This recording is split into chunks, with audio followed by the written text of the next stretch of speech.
How many times has this happened to you? Tired of chairs that don't have your back? Now there's a better way.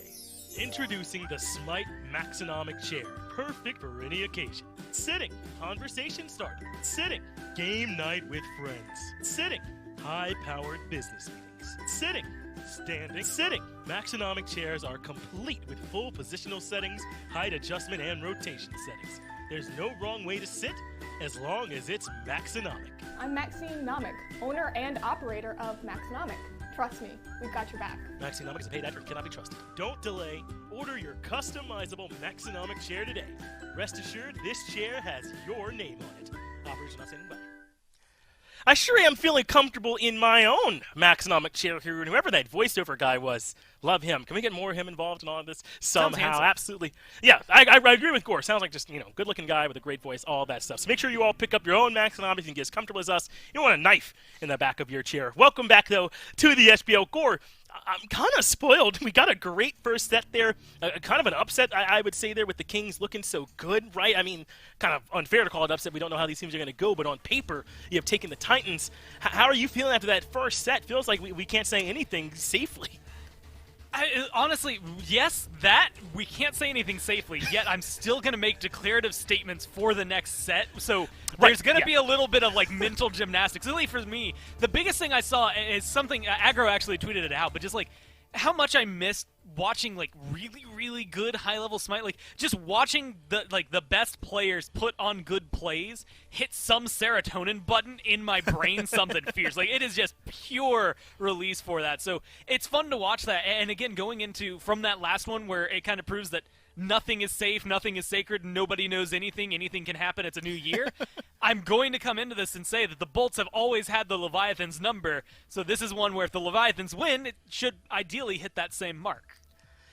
Yeah, I'm with you with Gore. No one's anywhere on purpose. Who knows who will win? Let's watch some SPL, right? Let's keep that one going. Let's also take a look, though, at the schedule. That's the map we're referring to up at the top. The Camelot Kings 2-0ing the Tartarus Titans with a ton of talent on that squad. Next up is going to be the match you were just talking about, Leviathans versus Bolts, but we got some big matches coming up. Oni Warriors versus Jade Dragons is a much watch in my mind. You might just have to talk to your boss about making sure you can watch it if you work on a Saturday somehow. And some big ones coming up. Really want to see how the Valkyries are going to look. Nothing that you can afford to miss in this upcoming week here, I would say, Gormizer. But let's go ahead and talk a little bit, though, about kind of the Leviathans and what we can expect here from this game up against the Bolts. And Leviathans in particular, in a lot of ways, this is just old Sanguine, but there are some pretty big adjustments, right? Yarkor now in that ADC role. They bring some help over into that solo lane as well, since Yarkor is not allowed to be over there for him. So with Julio there, what is it that you're expecting from this Leviathans team? See, this is the interesting thing, because for both of these squads, the 3v3 that we got used to seeing between these two last year is going to be the exact same, right? Panatom, Shinto, Rongyu still going to be running it up in mid lane. The biggest thing is this guy. Look at how much of a presence Yarkor has in all these team fights. And now put him on a Hunter and tell me it's going to be the same, right? That's where my big issue is coming in with this team.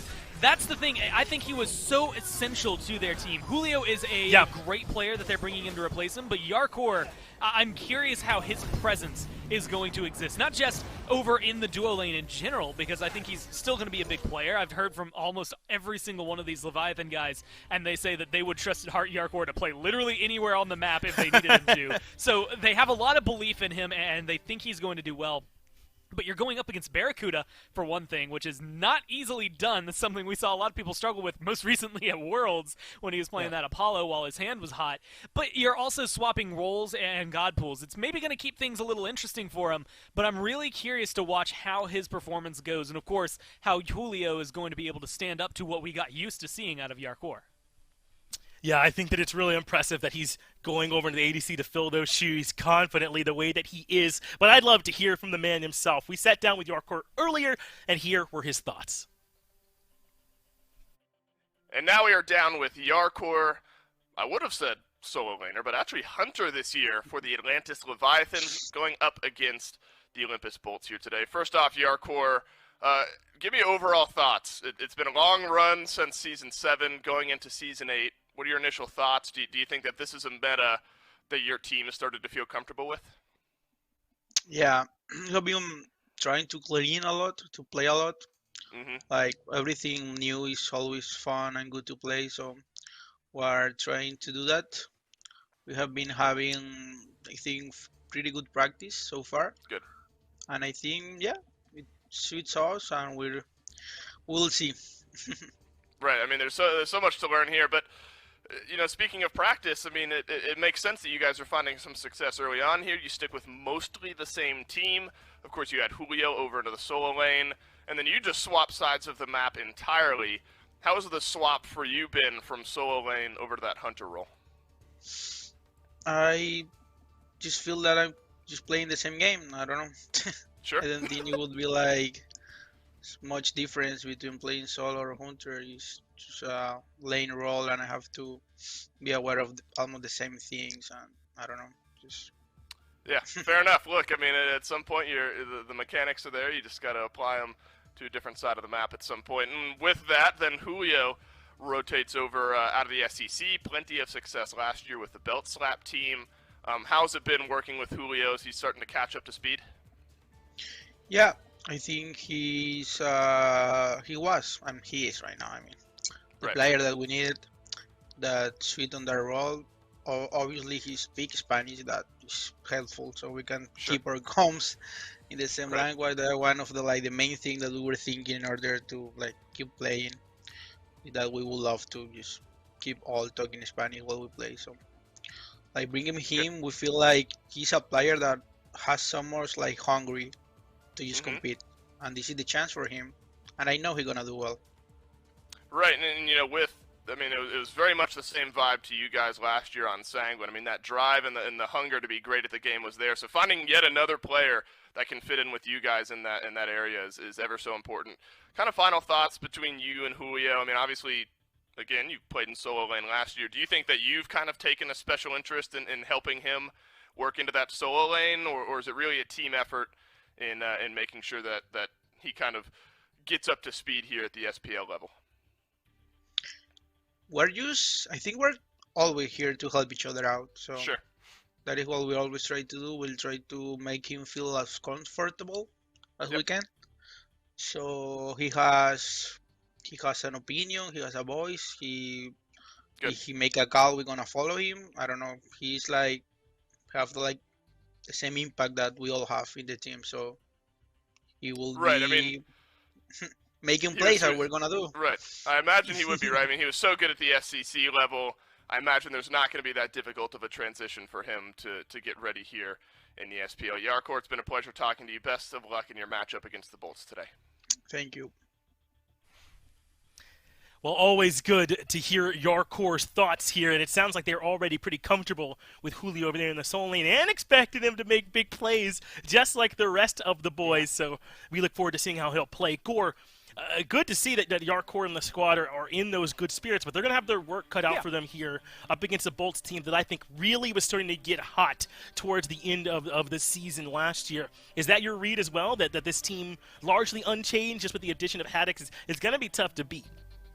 Yeah, they should be a very dominant force, I think. I think they, granted, what we just saw out of the Kings kind of maybe disrupts this, but I thought they were going to have a head start because they were coming in as 80% of the same team, right? Like you said, they were only picking up Haddix, which last year they played with SOT, they played with Variety. Like, picking up a new solo laner isn't really new for them, so it's not necessarily the end-all, be-all of things. But I was really interested to see, because when we got to talk to them again about some of the off-season swaps, like, they had the most ridiculous path to end up in the same team that I think any of the teams had experienced, but being able to come together, kind of have, like, I want to say an off-season growing session with each other to really kind of mend and get together to become what is now the Olympus Bolts, getting to spend time with them during, like, some of the media days and things while they were filming, like, GIFs and everything, showing off the merch, and prior to that with interviews and things. They just seem so at ease with each other, which I think is going to make things very easy for them in-game, right? And when we're looking at it again, you've got Barra, who is having a really good set of games during Worlds when they came through. Lasbra had a really good set, same thing for Venenu and Jake. Like, I think the four core members of this team that are making up what we expect are going to perform exceedingly well as long as they can continue that trend. And I think Haddix has been a phenomenal player that people have had their eye on for a while. It's nice to see him come through. I want to see how he fits in with the rest of the Bolts. And I would not be surprised if he ends up leaning a bit on that veteran presence of Barracuda over there in the ADC role more, just in terms of the comms and how they want this guy to play. But Barracuda, the guy we've been talking about, is the guy that we also sat down with a little bit earlier for the pregame interview. Barracuda joins me now. Hunter, of course, for the Olympus Bolts. They've got a matchup against the Atlantis Leviathans here today. First off, Barracuda, we're already off the rails to start off the interview. Talk to me a little bit about the off. just a little bit. Talk to me about the off season, though. How's it been? You excited to get back to work here in season 8? Yeah, really good. It's felt like a really long off season. I feel it's been like one of our longest off seasons like ever, and it's felt kind of weird taking this long of a break, as well as this has been one of like the biggest shifts as far as like map goes and meta goes and all that stuff. So it's been a lot of practicing in the off season, and a lot of scrimming. Plenty of practice, plenty of scrimming to go around. Well, and it's important, right? You get another SPL rookie tossed your way. I mean, you're fathering all of these new SPL newcomers. Haddix, of course, in the solo lane. How's that been for you guys working with year after year now another rookie at the SPL level? Though very good, he's proven himself. So how's that been working with him so far? Really, really, really good. Haddix knows a lot about the game, and I don't even look at him like a rookie because he does a lot of our shot calling and a lot of our picks and bans. Like, he's already been just super focused in a competitive mindset. And like I said on the podcast, like, he literally types in our Discord more than any other person. He is constantly thinking about SMITE, constantly talking with Jake, and just trying to like mold Jake more. And like, I don't even view him as a rookie. Like, I think he is just insane mechanically and insane as far as like how he wants to play the game and what he wants to do on the map. Sure, he's a rookie in name only, I suppose, but obviously the skill and the mind for the game is there. And that's kind of an important follow-up. I mean, you guys have kept largely the same roster, four out of the 5 same guys from that Renegades team. Haddix, from what I'm gathering now, very important in changing some stuff up for you guys. You had a great run in the Season 7 World Championships. Admittedly, some tough weeks throughout the year in Season 7. Do you think that adding Haddix in is enough of a kind of gear shift for you guys to maybe iron out some of the regular season woes maybe for this team? Yeah, I think he will just raise our baseline higher than it was last year because, like you said, a lot of our games were kind of really good sometimes and then really bad other times, and some days we just wouldn't show up. And I think Haddix will just bring us closer to where we should be more consistently. Right. I'm excited to watch the growth of you and the rest of this team throughout the year. One of the most exciting teams to watch in Season 8 of this year. Barracuda, thanks so much for sitting down with me. I'll let you get back to business, and best of luck. Thanks, man. I almost said love you. Bye. Mwah. All right. Later, bud. Wow, I'm actually crushed in my core, and Barracuda's never once come close to saying he loves me. Well, let's get back to the substance of that interview. Gore, Haddix is already a part of this team's picks and bans and their shot calling. That's a lot. That's really impressive for someone who's not just a little new to the SPL. I think he played a bit last year, with the Signal Boys and he had a shot. But for someone who's just coming up, just now properly part of this roster, he's got a lot of responsibility. I think he is one of those players that, again, he's been on everyone's mind for a little while now. And it was just the question of when is he going to make that break, right? When will we see him? When is he going to become a part of the SPL? And like you said, it's kind of surprising to see him be as integral as he is already. And then I remind myself that it has technically been a very long time since the SPL. Like, they've known that he was going to be here and be a part of this for a while now. So it's not too surprising, even though it still catches me off guard to hear that he's essential in picks and bans, right? Normally, it at least takes a few months maybe of actual Pro League play before the input maybe starts being as heavy-handed. Well, look at the adjustment in terms of the respect bans here. I think normally Set is in that Ratatosker spot, Gore, but Lasbra is so good with these early game junglers in particular, especially Rat, that gets banned away. So that means Set sneaks its way in for the Leviathans, but the respawn from the Bolts is aggressive frontline. Hercules and Amir both insta-locked in here, Gore. Man. Is this going to be Hercules over in the solo lane? Where are we expecting to put this? Yeah, I would expect this to be Haddix through and through. It's a little curious. We haven't seen Hercules over there in a hot minute. Maybe they're doing something weird and throwing either Ymir solo or, God forbid, Ymir jungle or Hercules jungle. Sure. Those things technically are allowed to exist, but technically is the only way to word it. I would expect it to be Haddix picking up the Hercules. And Ymir, look, Jake is a phenomenal Ymir player, right? So this makes sense to go for him. I'm really excited to see what this frontline's going to be able to do, because I'm looking, 15 minutes into the game when we got to see Haddix truly in the fray of things in these team fights. That is when this frontline duo is going to become a different beast to deal with, and I'm really excited to see what that combination is going to do. Well, pretty crazy that in just about any circumstances, John Salter is allowed to have Apollo, right? It just feels like one of those things that just shouldn't get to happen if you're planning on winning this game. But you have to take a look at what the Leviathans got. Heimdall going to be a great pick for, remember, that's Yarkor over in the ADC role now for the Leviathans, and having that Sobek for Wrong Yu to complete that duo lane over there for the Leviathans. So hard to complain when you get two high priority picks like that. Worth noting, Morrigan kind of escaped those initial bans. That's someone that you sometimes think of as a pick that you want to make sure that doesn't end up in the enemy hands. Someone like Ven that has played that pick pretty well, you might think could be something that could be looked at here in this second slot without a mage picked up. But I don't know if it's necessarily a must ban, though. Like, we're not beating him up for not taking it away. Now, the thing that's interesting to me, watching specifically for the Bolts, like banning away like the Wukong, the Tier, I think, again, the second round feels like let's make sure Haddix is comfortable, right? Like Hercules being up at the top, let's make sure Haddix is comfortable. Those two bans coming sure to make sure that his lane opponent is something that he can handle. Just keep him under wraps. It feels like everybody else, look, Vin, the Apollo here for Barra, Ymir for Jake, like, they're just on comfort picks right now, and they are happy with this. I think the Bolts are running away very well off with this first four for their draft.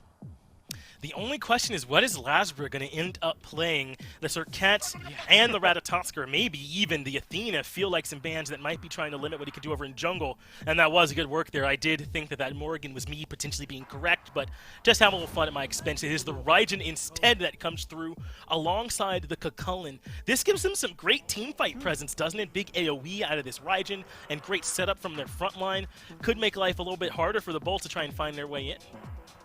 Yeah, this has been, I think, an interesting phase, because seeing Hercules, right? Again, Hercules hasn't necessarily fared well in solo lane for a little while, but knowing he's going up against a Kukulkan, I don't know how well Haddix is going to fare over there. It's going to be a very difficult, I think, early game. I think he's going to get maybe a little out-farmed. Maybe I'm completely wrong, and the Tsukiyomi is going to help make his life a lot easier, right? Like, there's a lot that's depending on, I think, Haddix on his side of the map, but also where Lasbra goes. I think 4/5 of this team, honestly, all 5 of the Bolts team, I think all 5 of those gods are powerful. Hercules, it depends a little more heavily on the role, so he has that like asterisk next to his name.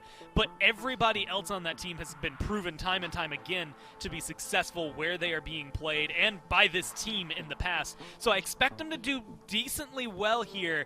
But again, that comfort has to come at the cost of knowing there's a Heimdall over there. How well is the Yarkor going to do? How well is Julio, who will be playing with Ping this game, it does have to be mentioned, going to do in the solo lane, even with a pick like the Kukulkan? And of course, Set. I mean, Set has been the talk of the town for the last, 3 months, 2 months in Season 8. Like, he has been dominating. He's been one of the top bans. He's been one of the top picks in ranked games as well as the SCC. So if the Leviathan, specifically Panatom, can make this look good, then it might just be over because of that. I think so too, and these are some pick ban phase core that was about respect here, wasn't it? The Ratatoskr early, as well as that Tier, was all about respect picks. But let's get into the game. Game number 1 between Bolts and Leviathans.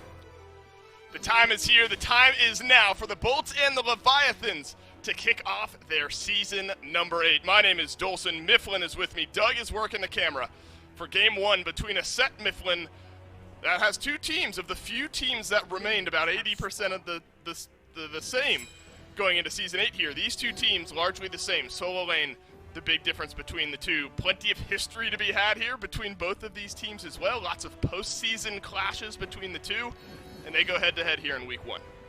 Yeah, we get to revisit the old Sanguine Renegades beef with the rookies out of the solo lane, Dave. I cannot help it. I'm smiling ear to ear, man. This is going to be an absolute banger of a set.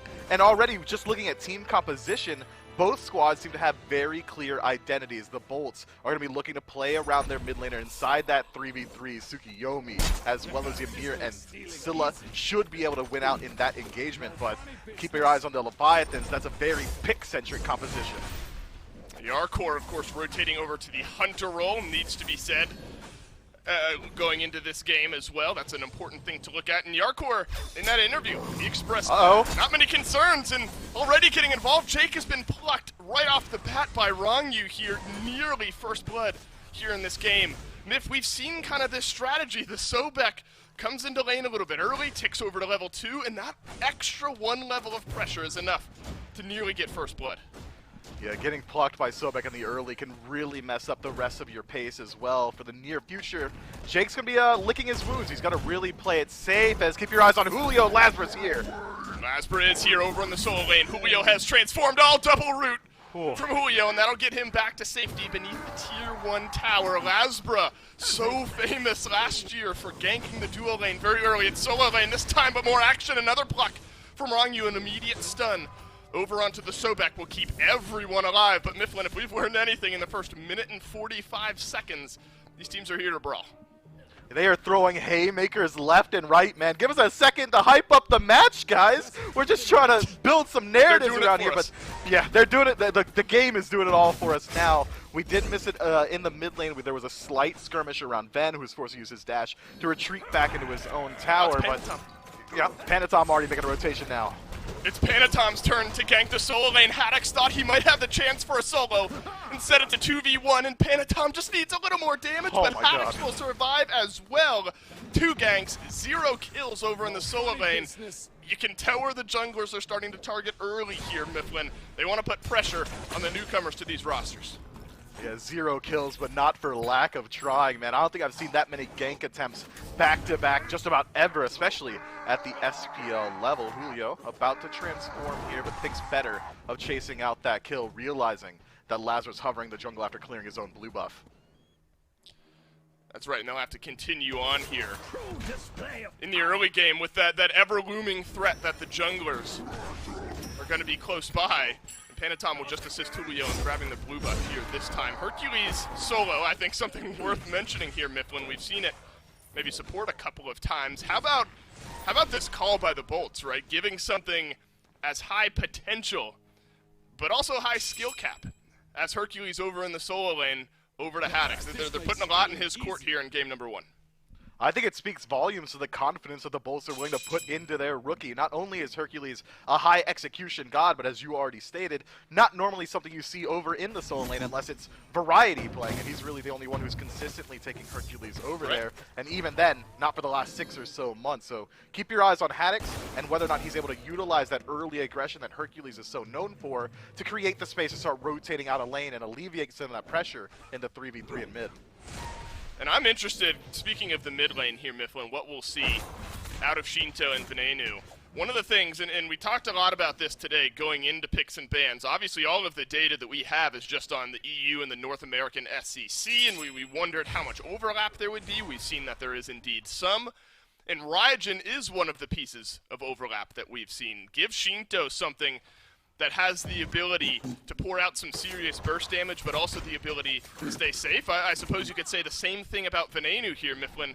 Both teams opting for maybe something similar in the mid lane, though a little bit higher burst maybe out of the Scylla.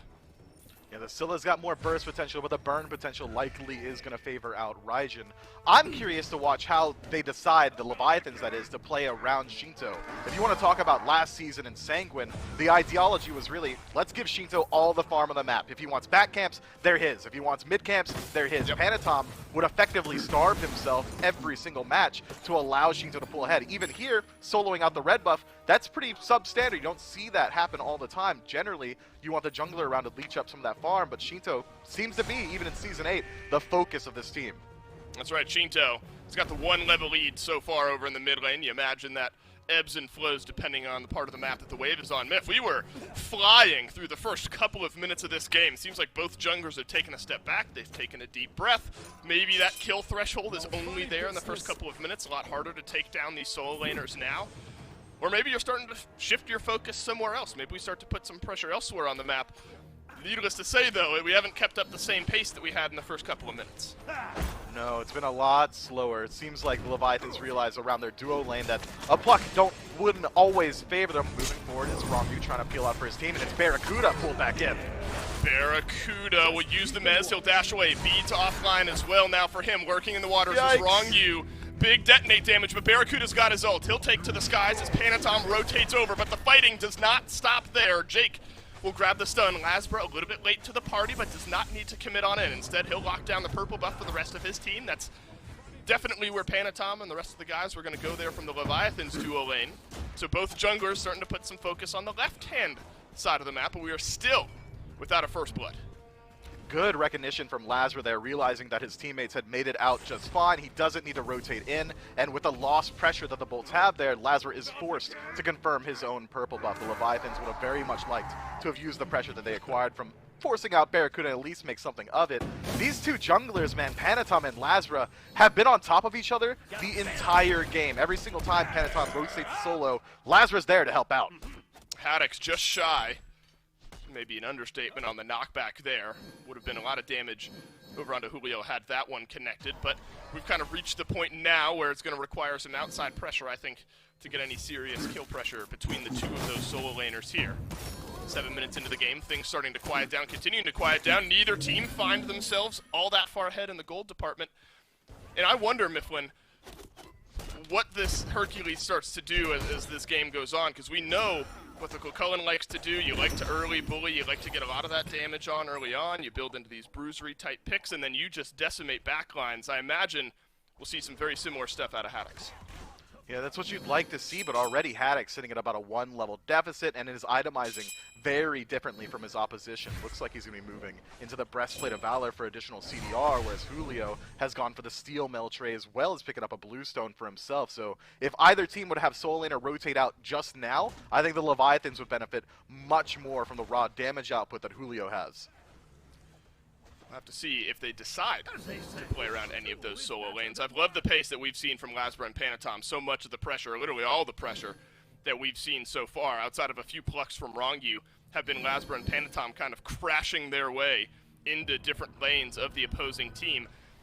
And that's something that we need to continue seeing from Rongu, or from Lasbra and Panatom, excuse me, because there were times last year where they had the propensity, I suppose, to kind of melt into the game state without being all that proactive. But I've loved the onset of this game from Lasbra and Panatom doing their best, Mifflin, as junglers to try to control some of this early game pace.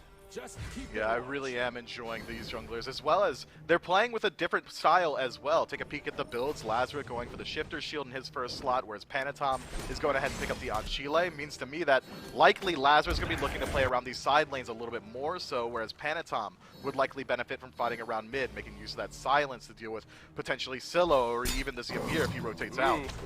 Could be first blood here. Well-timed block. Panatom in on the collapse, but it's a stun on the backside. But Shinto, the Taiko drums might get it done, but Rongu's the one who finds the first kill. Finally, someone's able to strike pay dirt here, and it's the Leviathan sending 4 to the left. Man, Jake in a tough situation there. Such an immobile god inside of Ymir. The second he's plucked out, there's really not much he could do about it. And the Anchile freeze, silence rather, on his freeze really made it hard for him to even drop the ice carpet to slow his way out of that situation. And now we're starting to see a ripple effect on the map. The Bolts may have lost the fight on the left side, but they can at least try and chip away a blue. Yeah, but look at this confidence from Julio. He's got the 1-level lead over Haddock's, and he's got the reinforcements. Panatom goes from left back to base, on over to right. Haddock's dashes away. Lasbra there to play bodyguard. Panatom, I think, realizing that this blue buff is still available, might be a winning fight, but it's dropped down by the Bolts. No invade here for the Leviathans, and Panatom will turn tail. A good wall from Jake just to keep the set right where he's at. But I'm not sure this is a fight the Bolts want to take. No, Jake cannot be the aggressor here. He's already fallen slightly behind, but he has picked up Sovereignty, which should help out a lot with his defensive capacity, especially considering, taking a peek at Rongu's build, he's elected for a more utility focus instead of going for rather defense. It is going to be a little bit of an additional movement speed from Wingblade. Easier to set up some of these plucks, but if he misses it, if he's ever off the mark, it's going to be so much easier to kill him as well. And I think with the talk we've had around the mid lane here, Mifflin, it's worth noting that while I maybe drew some comparisons into the burst damage that both have, it's really setup dependent, you sometimes feel like, for Scylla outside of somebody like Paul. I mean, Venenu obviously very good at this god. But you look at Jake, there's going to be plenty of wall and freeze opportunities to give Venenu the opportunity to work into some of these fights, and Haddix as well seems to be a good proponent for the ability for Venenu to get off some of that burst damage. It seems like the Bolts kind of drafted a composition around getting Venenu into positions to succeed. And the Bolts have put themselves in a position to take away the Pyromancer as well. Wrong Yu, the only one in range to defend it, and wasn't quite privy to it in time. The first neutral objective of this set, gonna go the way of the Chaos team, doing a great job mitigating some of those losses from earlier on, and a fantastic wall separates too. Yeah, but unfortunately Panatom will get away. Wrong Yu won't be super worried about things here. Both teams kind of drawing this line in the sand, both happy with the pace of the game so far. The Leviathans maybe sense an opening here. Greater Scorpion on the Gold Fury side of the map is going to get looked at and taken down, so slight buffs to those buffs for the Atlantis Leviathans. First kind of middling objective of the game taken down, and nobody from the Bolts there was close by. That, though, springs forth the Gold Fury Mifflin. We're about 11 and a half, 12 minutes in. Gold is dead even. We are even effectively across the board here. It's going to take a serious advantage maybe for either of these teams to feel confident starting up that Fury. We might see the Bolts try and do something similar as they did on the Pyromancers, sneak it away, make use of the burst potential that both Scylla and Ymir have to try and clear out the Gold Fury before the Leviathans show up. But if both teams are ever present on this neutral objective at the same time, neither one of them can feel confident enough in their ability to take it and then escape the fight as well. So keep your eyes on this POI. Should spell the first break in this match. Which team is really going to pull ahead? You notice the vines around the map, these objectives kind of at the entrances to the jungles being taken down, respawn a couple minutes later. Haven't seen those necessarily change the ebb and the flow of the game just yet. Mifflin, in your experience, have the vines played a big role in the way that you play around that mid lane? Generally, it isn't really the biggest deal, especially considering both mid laners have jumps available to them, but it can slow you down slightly if you start to lose a fight and you're forced to retreat into the jungle. Even having to throw out 2 auto attacks, or even just 1 if you've got a buddy with you, should be enough to get some of these teams some kills. I'm going to be very excited to see how both of these squads and the rest of the SPL in the future play around these map changes.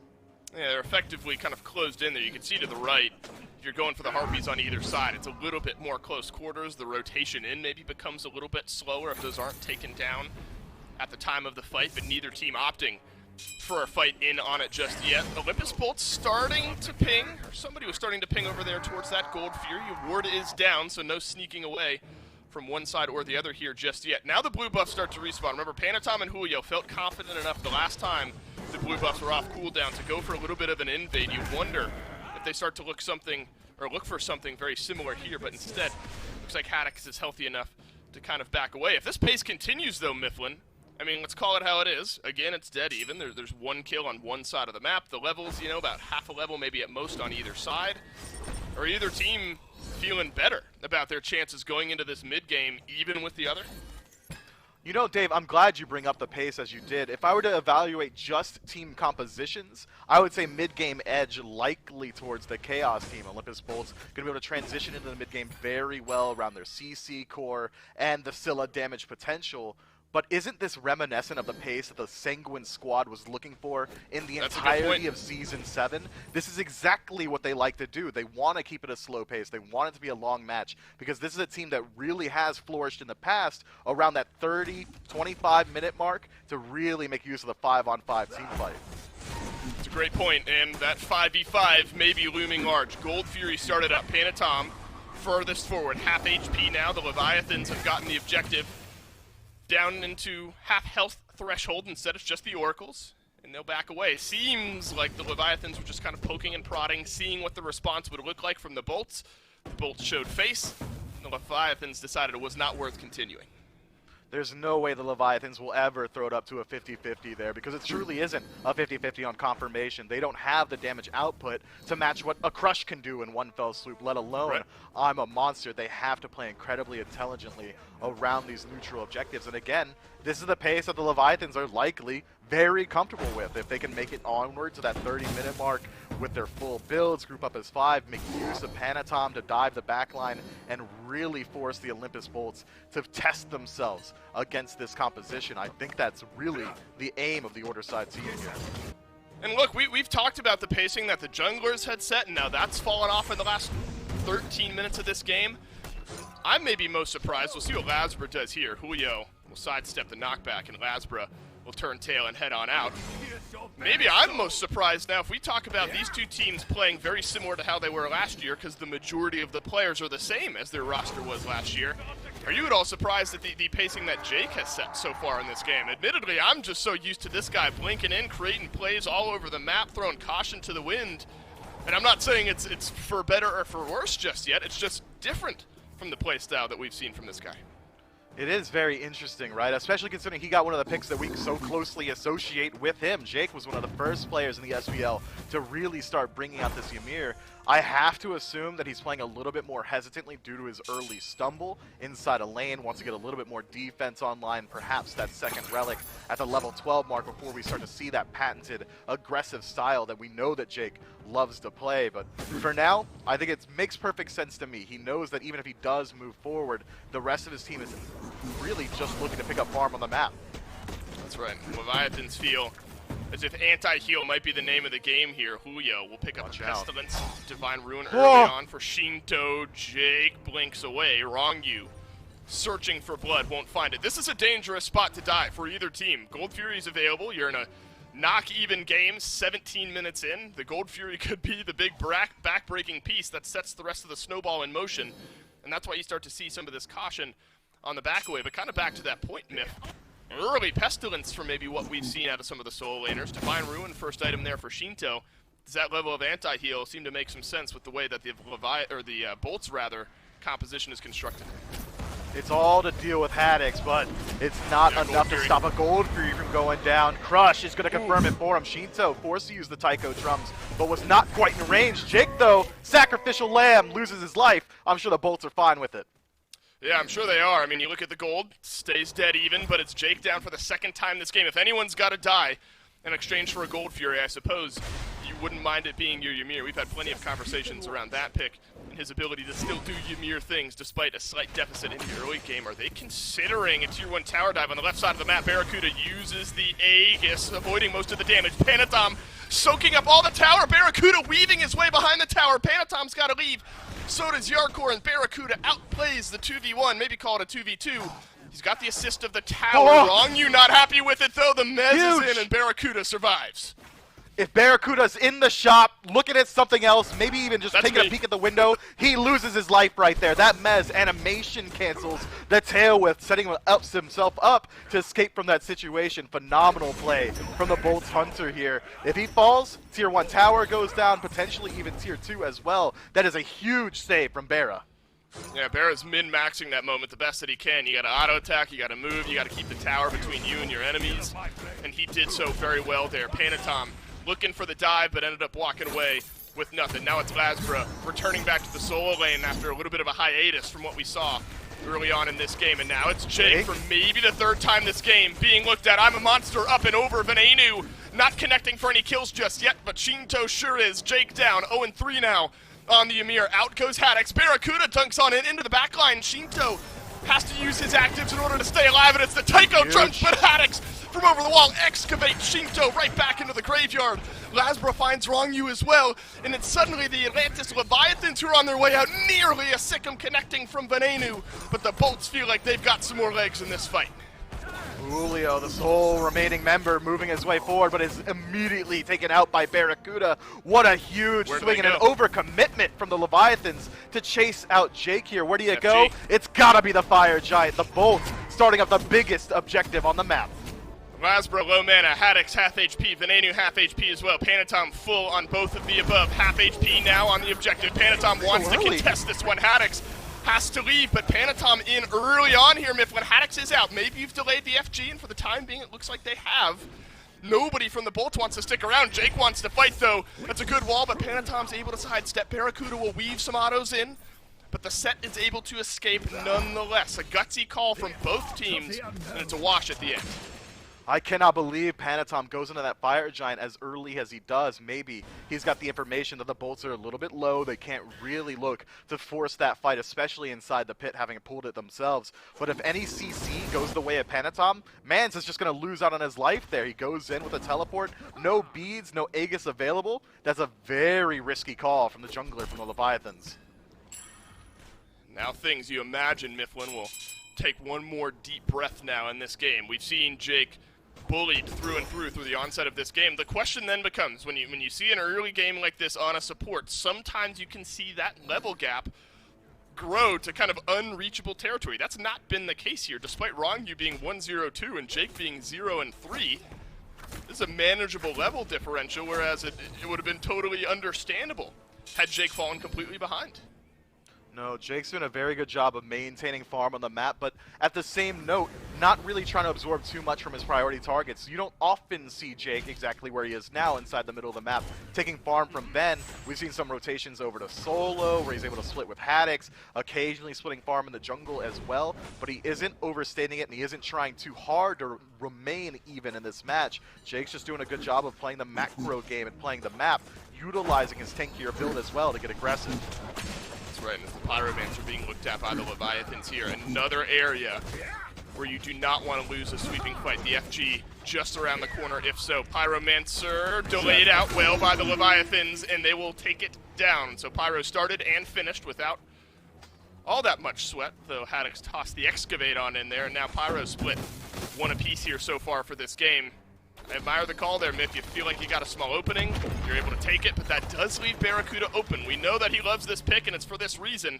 I can continue split push down the left side. I'm going to send 4 people, if you're the Leviathans, over to see if he sticks around, and Barrow will walk away. Crazy that the Leviathans make such a commitment to the rotation over to the left-hand side. Had Barracuda stuck around a little bit longer, they could have very easily have found themselves a kill. But keep your eyes on this Oni Fury spawning very soon, a couple of seconds away, and it's all Leviathans on this side of the map. The Bolts slow on the rotation. I would argue there's no rotation. Jake stuck his head forward, and that was about it. Leviathans again find themselves in early objective without much pushback from the Olympus Bolts. You don't know if you're asleep at the wheel, or maybe you just don't feel like you can contest an objective like that. Barracuda had some gold, so he had to go back to base. But you hope that this isn't the sort of trend. This is the type of thing that we sometimes saw last year from the Renegades, wasn't it? Where you held in there, you did so well in the early game, but then there was every once in a while where you just had such a hard time showing up for and confirming those objectives. So not all is lost just yet. But the Leviathans have absolutely been in control of these neutral objectives over the last couple of minutes. They have small skirmish from Yarkor, positioning aggressively here, wants to take the 1v1, and Barracuda forced to retreat. Whoa, Barra sidesteps, but it's not enough. Yarkor slides in, gets the kill, and down goes Barra for the first time this game. Probably worth. Now taking a peek down at those Hunter builds as well. They start off very similar, but it's an earlier Executioner. Rage built for Barra, but Wind Demon over there for Yarkor, and that makes a little bit of a difference there in that 1v1. And now the fight breaks out over on the right-hand side. Julio eats one crush, but it's Jake on the front line with all the rest of the team backing away. There's no support for the Ymir. 0-4 now on the Olympus Bolt support, and it's an immediate FG call from the Leviathans. Haddix and Ben hovering around the side, seeing if maybe they can work their way forward here, but you gotta play safe. You don't have beads. Wrongyu finds the pluck. Haddix burning slowly. Is Hercules able to peel out? Thunder crash in from Shinto as well. He wants to chase further. Panatom whittling away that health bar. Oh my! Look at the Raiju damage from Shinto, and Shinto will grab his third kill of the game. This Raijin is starting to connect on the damage, and now, yet again, FG pinged back towards, and the Leviathans start to work their way back, but this time it's over on the right-hand side of the map. They'll look for the Tier 1 tower on the right instead. Barracuda's back up. He's alive, had the ult, should he choose to collapse. Instead of Fire Giant, it's Tier 1 tower and back for the Atlantis team. Look, this is the first opportunity I've got to talk about it, Dave, so I absolutely have to. Yeah, we gotta bring it up again. Yarkor, new to the Hunter role, finds an aggressive solo kill up against Barracuda, which confirms the opportunity for the rest of his team to move in towards that Fire Giant. An absolutely amazing play, and one that you have to feel great about if you are on the Leviathans. Maybe, even if you're a Leviathan fan, you're worried that Yarkor might not be able to adjust too well to such a wildly different role, solo to Hunter, almost as clear opposites as could be, and then immediately takes down one of the most veteran players in the league. Crazy. Absolutely crazy, and that shows why Yarkor was feeling confident in that pregame interview. He kind of shrugged it off, said, hey, mechanics are mechanics. I can put it on any side of the map that I want to.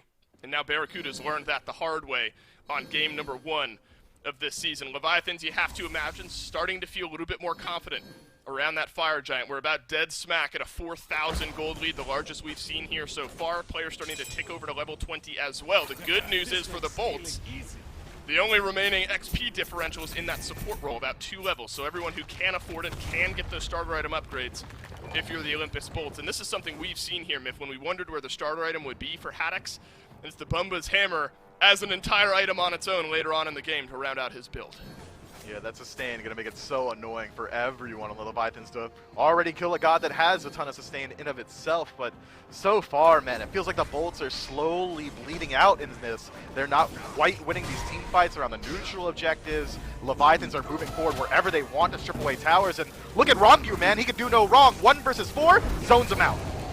Fire Giant is taken down with ease. Barracuda up in the sky. Jake plucked back 0-5 on the Ymir, and it's Shinto with 4 of the kills. Are you kidding me? Barracuda, where'd you go? Shinto a double. Leviathans routing the Bolts here on the fight after the FG. Venenu and Haddix, the last 2 left scurrying, and they don't have much more leg in this one. Crush over the wall though. Venenu has luckily pulled back a kill, and now it's Shinto pushed back by Haddix. Will the Raijin go down? Not today, say the Leviathans. Haddix will fall though. Big pushback. Venenu a double. That is massive from the Bolts to at least pull back a couple of kills, maybe just save the game. But it's the Leviathans with the FG and the fight.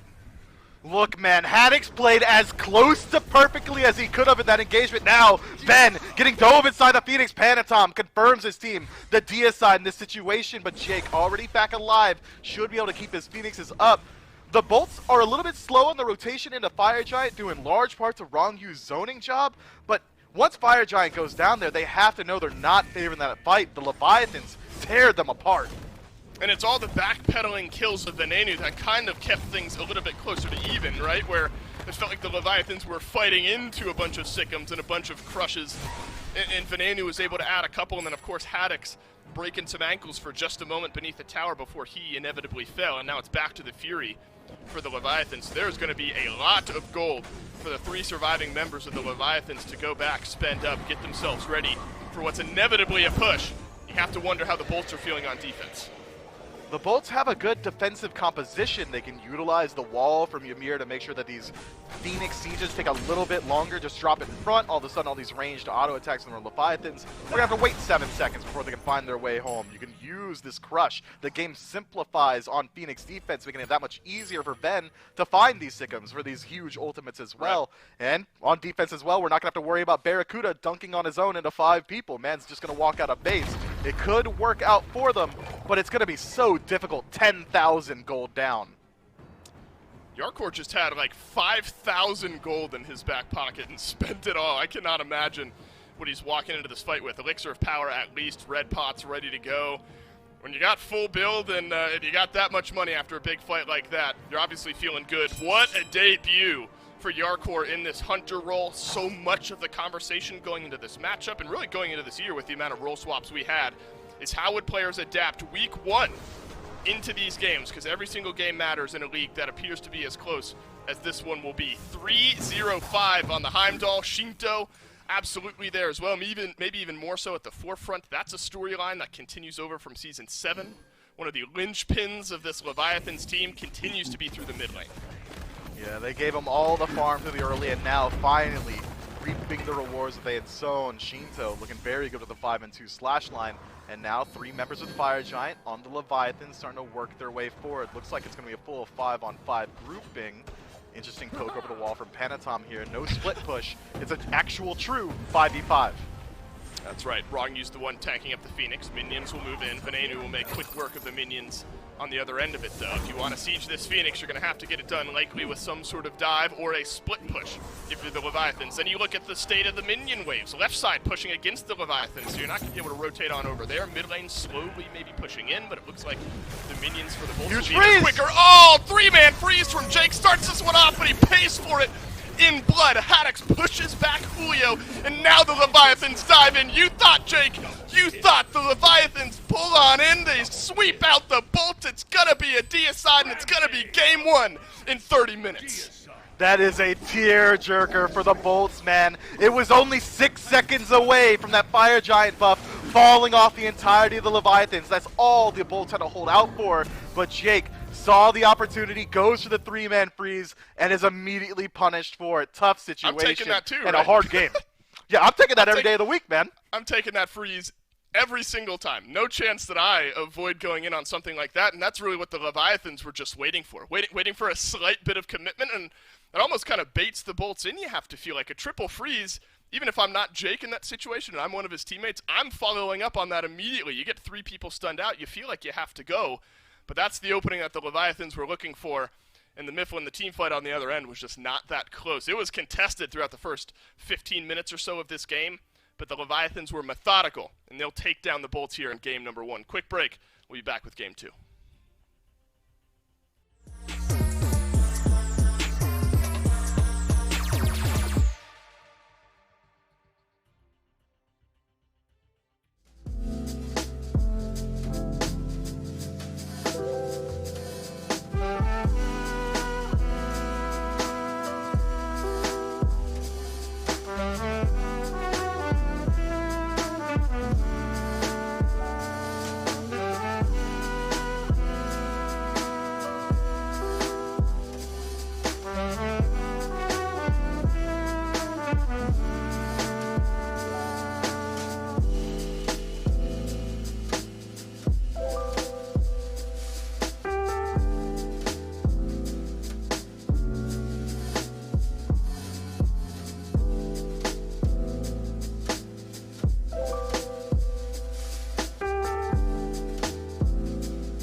Welcome back to the SPL. We just got through an exciting victory, but first, remember who's helping to make all of this possible. We want to say another thank you to Alienware for partnering with us for the SMITE Pro League Season 8. Check out their products, give them a follow over on Twitter, Instagram, and at Alienware, and join their global community at alienwarearena.com for giveaways and more. Sure sounds like fun.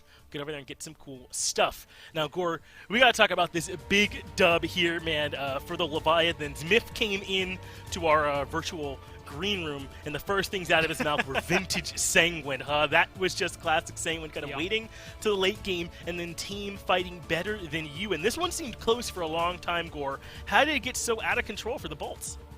Look, I think a lot of it really falls apart. Like, it feels neck and neck literally up until Yarkor solos Barracuda. That was like a tipping point for the Bolts, big. It felt like. It was very solid for Yarkor, I think, as a player. First off, look, if you're switching to the carry role and you need to be like, man, how do I prove myself? Like, what's the one thing I could do in the SPL to just solidify the knowledge that I am going to be a force to be reckoned with over here? I'll solo one of the longest playing and most successful hunters that we've gotten to see in SMITE, right? Like, I'm going to take down Barracuda and a solo kill. He was able to do so, and of course it ends up working out pretty well for him. Barra, right here, had some brilliant plays, but the Bolts, again, you can look at it pretty much, 20 minutes and prior?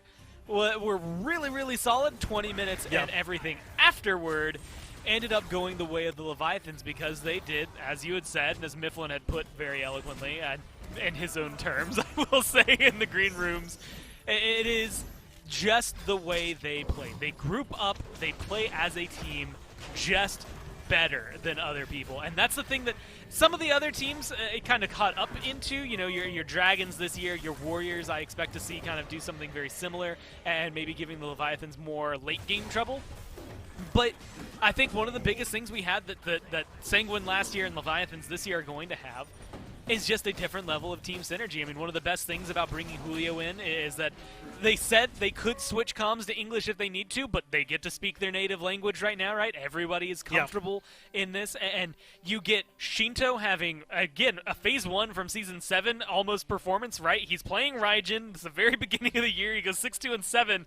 It feels like we're just having deja vu. Yarkor has a very phenomenal performance, but I actually want to give shout-outs as well to Panatom. Even though he didn't have necessarily a high KD, his assists were off the chart here, and that's something that we kind of got used to, and we kind of would poke him with. Him and Lasbra last year both kind of suffered from inconsistency, so it was really nice to see that the Leviathans came into this and just struck the right chord. Yeah, they did, man. They had a great game here in this one. I think the Leviathans having the kind of game that they're going to have, where they're playing at their own pace, where they're not going to kind of step away too far from their home, if they know that they can do really well. And for the Bolts, I thought they were kind of in this one for a while. I don't want them to be too frustrated with how this game number 1 went. They didn't get quite a lot of the pieces that they liked. Lasberg got pretty banned out in this game. I think that Venenu was a little bit off the mark with some of his Scylla play at a couple places in this one, too. I think that's some stuff that we know this roster can clean up, Gore. I'm not saying don't give my man Vin Scylla a game. I think you should, and just trust that he's going to be a little bit more on the mark this time, or that, you know, Barracuda can have a bit of a better matchup up against Darkcore over there. So I guess in the end what I'm saying is I don't think there's a whole lot that's broke for the Bolts, just a little bit that needs fixing. Let's go ahead and move into the picks and bans then for game number 2. The Bolts are going to be in this very first position, and I wonder if maybe you prioritize a pick for Lasbra a little bit earlier, because the Leviathans clearly were not afraid to try and really ban him out. Yeah, I mean, Cirquet in the second ban phase, but it was really that Ratatosker in the first phase that, again, kind of stands out. Who else is banning someone like Ratatosker right now? Literally nobody. Unless you're playing the Bolts, there's not much of a reason to, but Lasbra makes Rat look good, and I think there's not a lot of people that you really get to say that about. That is a very good thing for him. But at the same time, if your target bans are going to take away what maybe is going to give you not maybe necessarily the best performance, but an easy performance, it's something that you have to focus on. They banned it again this time around because guess what? Every time Lasberg got it at Worlds, he looked phenomenal. You try to control that one, and then all of a sudden it starts to pull out the carpet from underneath the Bolts. Well, take a look at these early bans. Still the Rat, the Athena, and the Guan, Tiamat, Set, and Yamoja. So that is an adjustment from what we saw back in Game 1. Panatom, as you kind of pointed out, maybe wasn't always the one securing the kills, but his damage and sort of the damage taken, the focus that was on him was clearly there. He was a thorn in the side of the Bolts in that last game, Gorge. I think you highlighted that perfectly back when we were breaking down that game initially. So it's Sobek coming back in. Gonna have a hard time complaining about Wrong You or Ronnie on a pick this good for him in that support position. Perfectly happy with that. And then an early Persephone over here for Vin. So I kind of talked a little bit about having him more comfortable. I think he's fine going back into Scylla again, but Persephone is another one of his signature picks. Perfectly fine with him playing this. I'll do you one better. It's for Shinto. Maybe one of the deadliest Persephones we got to see all of last year, right? Like, that is the thing. First off, these two teams have the same colors, just backwards. That is going to get a little confusing as time goes on. I'm but out of pocket, it is bro. Really where Shinto, you know, we got to talk a lot about it. I feel like I've focused a lot in the offseason, and my thoughts on this team for the Leviathans was so much on, oh man, what's Yarkor going to do? What's Julio going to do? And I feel like I've almost completely ignored the mid 3v3 between these two teams, because when it comes down to it, it's still Wrong You and Shinto. Like, take Panatom out of the equation. Just your mid-support combo on the Leviathans was one of the deadliest that we got to see all of last year, at least in the online phase. When it came to any of the tournaments, when it came to like LANs, it didn't quite click for the Leviathans, but Persephone here for Shinto, I think, is going to be one of the hardest things to overcome for the Bolts this game. Wow, I know the Sobek is already there. Any chance you let this deer slide over into Jake's hands? Oh, I'm not so sure. No, I think you kind of got to put Sobek in support here at this point, huh? Maybe a little disappointing, though. That could have been some fun. Yeah, I'm right there with you, Gore. I kind of had it as wrong as possible there. Thank God you're the 2 for me that came in, got everything right back on track. So now we're taking a look at where these bans are going here the second time. Another bit of aim towards that mid lane from Leviathan this time, actually, with the Giannis being banned out. And the Wheelish trying to remove some of the synergy made with some of these inherent knockups that are there for the Bolts already. And then on the other side, Wukong banned. So these are bans all being aimed over towards the new guy, young Julio, trying to be limited over there in solo. And what's funny is this tier, so last time it was Sun Wukong tier that was banned out, right, in the second phase. That tier feels kind of like a second ban, even though I know that Haddix or Jake or anybody, like, honestly, you could tell me Lazarus was going to take him to the jungle. I'd still want to believe in him. It just acts fundamentally as a second ban in a way up against Julio here. And that is something that is worth mentioning because we don't get to talk a lot about it. Like, Julio, especially in the SCC, with a team like Belt Slap that he played on last year, you're gonna look good pretty much no matter what. Like, that team was going to make you look good whether you wanted to or not. But his tier for years, prior to Belt Slap, when he's playing with the Poppies, all that fun stuff, this tier has been very renowned and feared down in the SCC, and I do think that's something he's going to bring to the SPL. His tier specifically is something that needs to be banned against him. Variety is another one that comes to my mind when I think of solo lane tiers.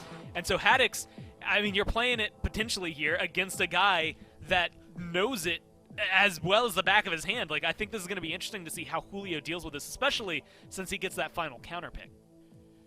Yeah, it's a bit bold, isn't it, for the Bolts to kind of take that pick up against the master, so to speak, with this tier. But if there are some weaknesses to be exploited, I think that we can trust that Julio knows it. Does he look worried at all? My man kind of looks comfortable over there at his side of the map coming into this one, so I don't think that he's too shook by the start of this one. So we kind of take a look at the Bolts. Certainly they still need a mage, and I think we could guess that they still need a jungler. Kronos is going to be the pick. Gore, I'm not so surprised to see Kronos getting picked. I've seen some of the Bolts guys kind of playing around with this pick. It's certainly something that is still strong, but it's a slow pick, and it's going to take a while for it to kind of hit its max strength. Is this the kind of draft that can get to the point where Kronos is going to be able to swing the way that we know he can? I mean, theoretically, it's going to be the best timing, right? Because Leviathans, where do we keep talking about them being strongest? Good point. Well, the late game. Where does Kronos really start to disrupt things? The late game. So theoretically, time is in his favor. But you rewind it a little bit. I'm thinking not only last year we saw it a little bit, European players specifically were doing this a little more often, where they would pick this Kronos and take it mid. We've seen it a few times over the last, let's just say, year and a half now. And it's fine. Sometimes it works, sometimes it doesn't, right? Like, it almost feels like you're doing a coin flip at the very beginning. Vin is a very accomplished mid laner. If I had trust in anybody to make it work, it would probably be him. But you're going up against, again, what I was talking about earlier, the Shinto Persephone. It's very different styles of play from both of these mages, but one of those is going to facilitate what we just saw, a really clean Heimdall coming down from Yarkor, a King Arthur now coming in here over there for Julio. Like, it just feels like there's maybe more avenues for success. The big upside is that even with Serket as an assassin, it kind of feels like Heimdall is like the carry guy on this team. Yeah. Whereas Kronos, Tsukuyomi, and Apollo, hell, even Tyr to an extent, can all pseudo carry a game. I have to throw the pseudo out there for Tyr. At least Apollo, Kronos, and Suku, they can all control the game on their own. So it feels like the Bolts have a lot more paths to victory, whereas the Leviathans, the same old, right? If this team gets into a team fight later on, Ymir, Persephone, Serket, King Arthur, like, you're just dead. Well, it's clear, some takeaways from this one. First, for me, Gore, the Bolts are perfectly happy to let Lasper kind of wait in this draft and just take Tsukuyomi if it's open. So if you're on the side of Leviathan, that's something to kind of calculate. You've got to decide you're okay with him taking that pick. Second, I think we might be in for an all-out brawl over in solo lane. Tyr and King Arthur are both picks that you take to kind of scrap over there to look for some lane pressure, and certainly to have great teamfight presence later, but you expect to kind of have a bit of a lead over there in solo, so I'm excited to see it. And then I'm kind of with you on Serket.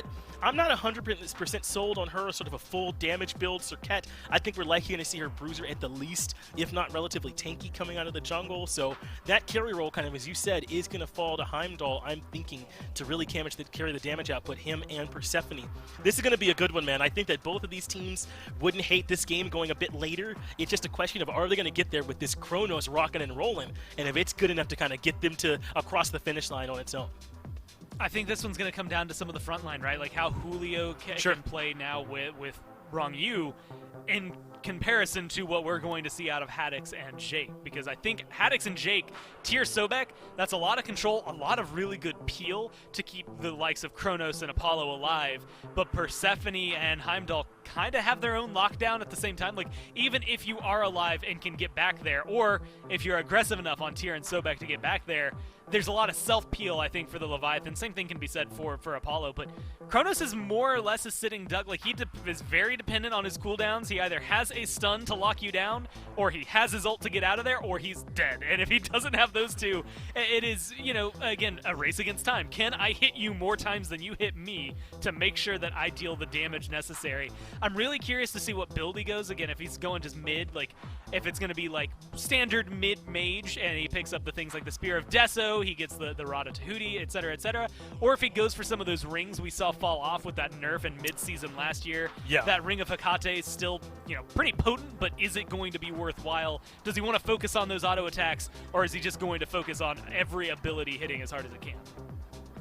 Yeah, and another part of my focus, Gore, aside from how Chrome's going to end up itemizing, is how do just about anyone get away from these Amir walls? I expect them to be impactful here in game number 2, Bolts versus Leviathans.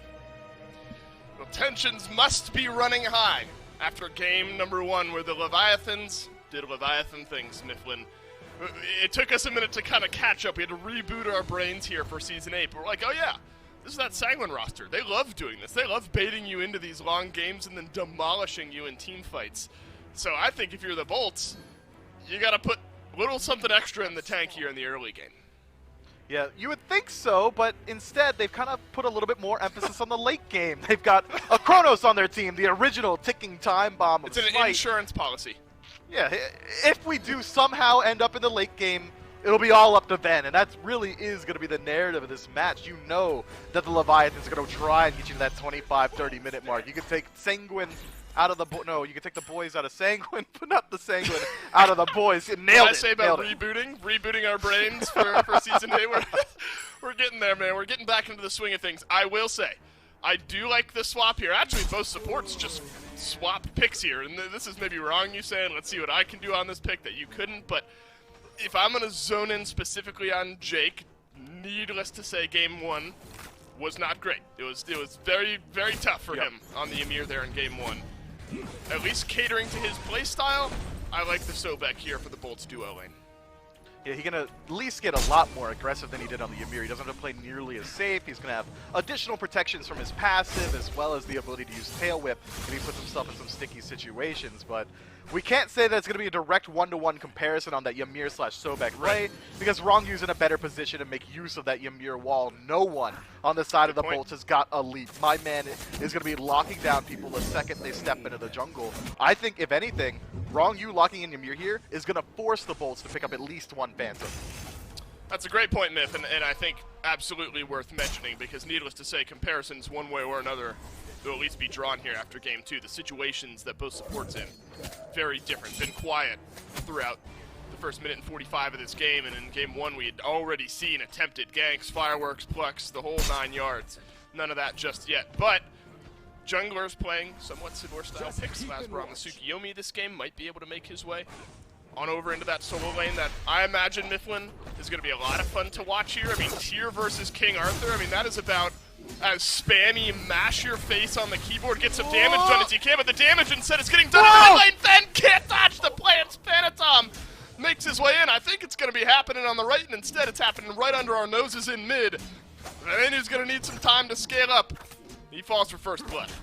Say what you will about the Leviathans, say that they're a late game team, say they don't really like the early game, but if you put someone as easy to shut down as Kronos up against them, they're going to bring the aggression throughout the early. That's Panatom moving his way forward with a blink to set up for the kill, forcing the jukes from Ven. If Ven just walks straight, he dies to the plant. If he jukes backwards to avoid the plant, he dies to Panatom. The only decision that this Kronos was allowed to make was who gets first blood, the jungler or the mage, and this time he gave it over to Persephone.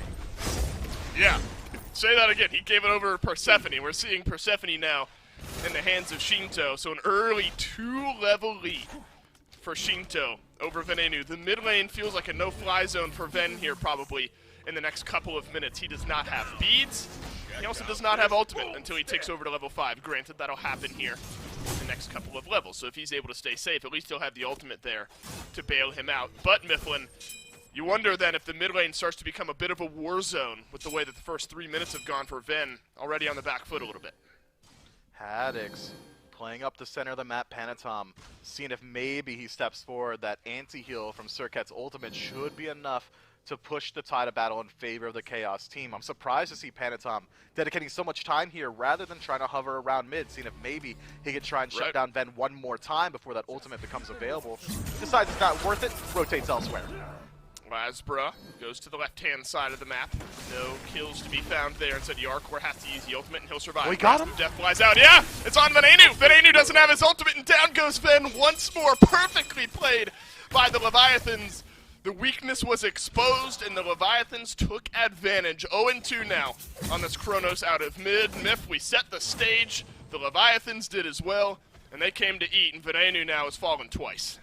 That is a tough situation. Ven's dead the second he steps into the jungle. Shinto doesn't even have to hit him with the ultimate, just has to hit a wall. Blink forward from Jake here is going to force Shinto's speed, but it's also going to force the lurking in the waters. Panatom and Rongyu were ready to follow up on that fight, man. Look, keep your eyes on Ven, because he's going to be the storyline for the Bolts. If he isn't able to get his feet under him, get some levels under his belt, that could just spell the end. Well, at this point, maybe it's the Bolts that are waiting for the late game to roll around. You're going to have to slow things down. Julio and Haddix, though, is what I was attempting to talk about before Ven fell for first blood over in mid.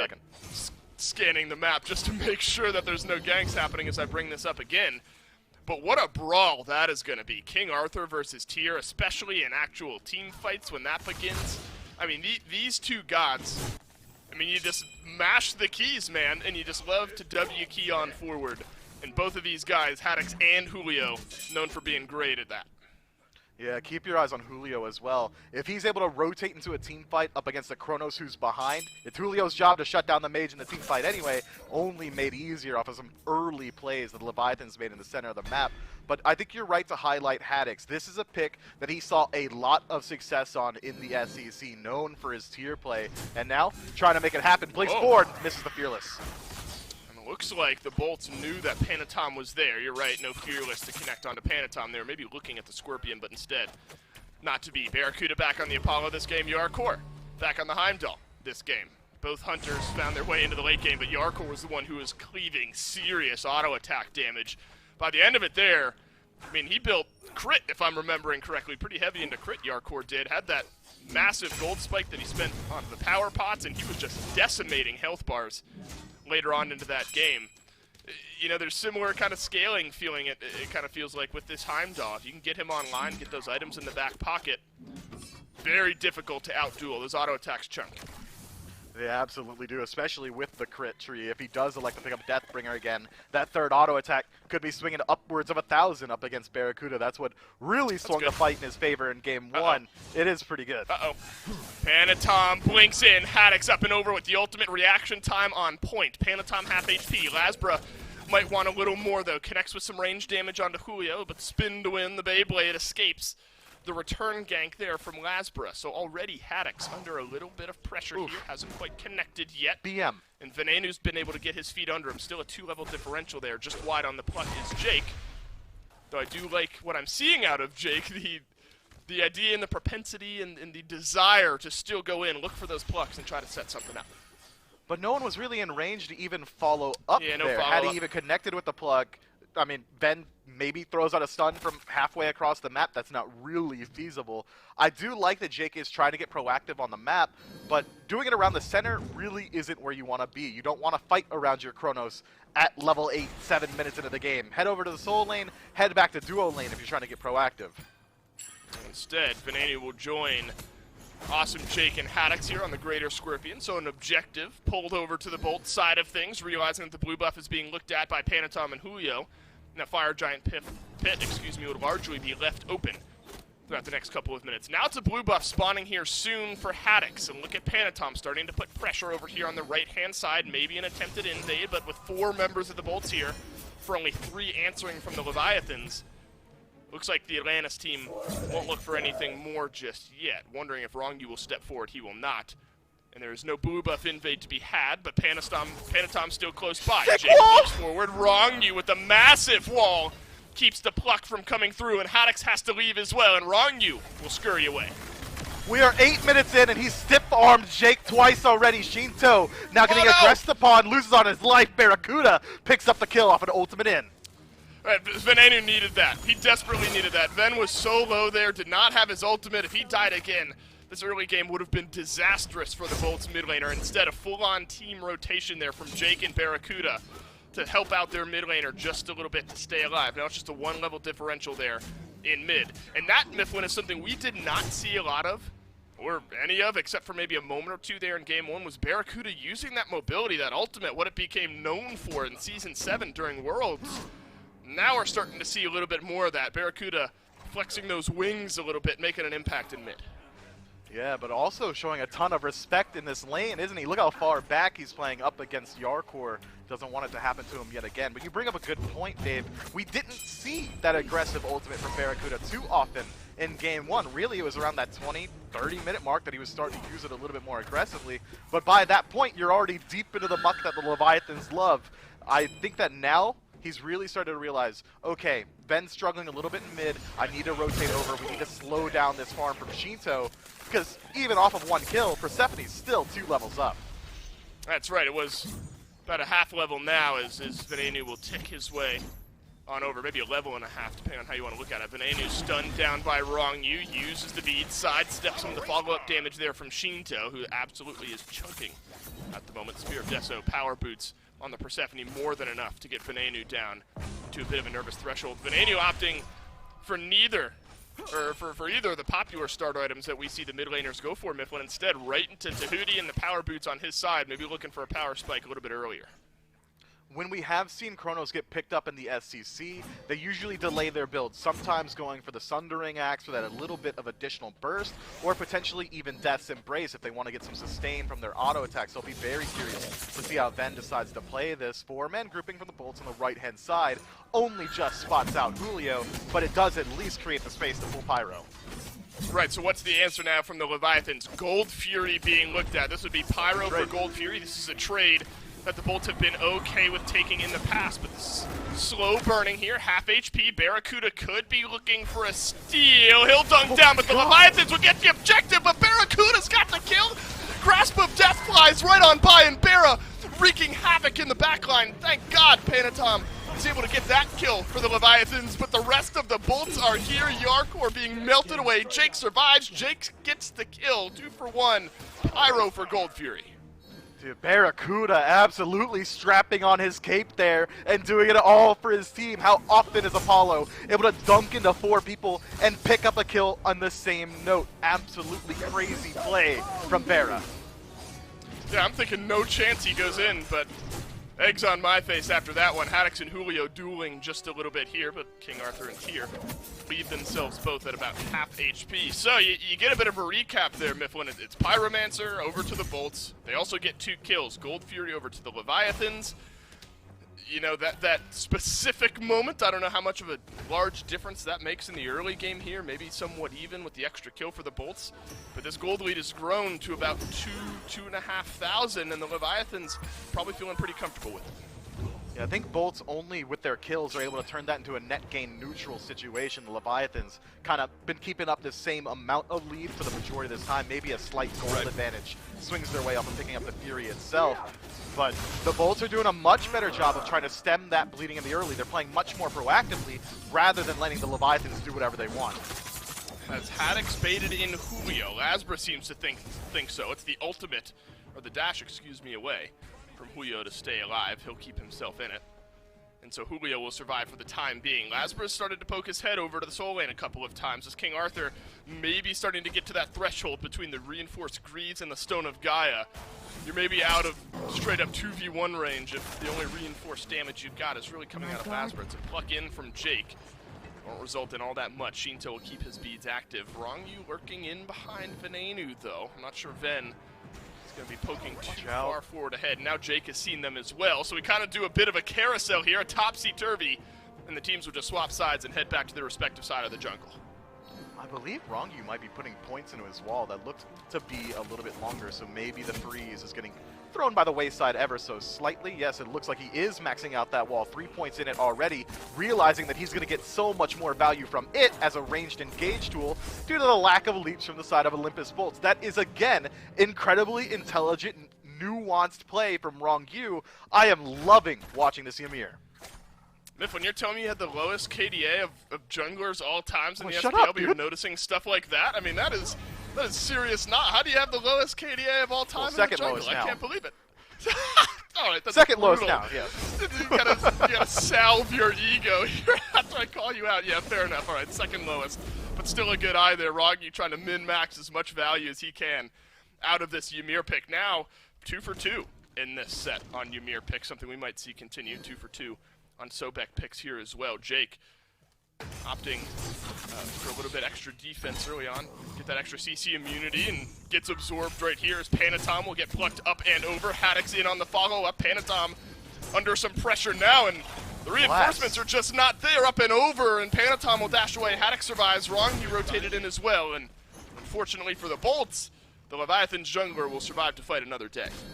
So hard to lock down a Circuit, especially one going for as bruiser a build as Panatom has on Chile and Void Shield already picked up. Means that he's effectively a frontliner at this point, can be the first one into these fights and one of the last ones out. Julio stepping forward, seems that maybe he can catch out Haddox. Doesn't quite make contact with the ultimate. Instead, though, it's Jake, target switch, plucks missed.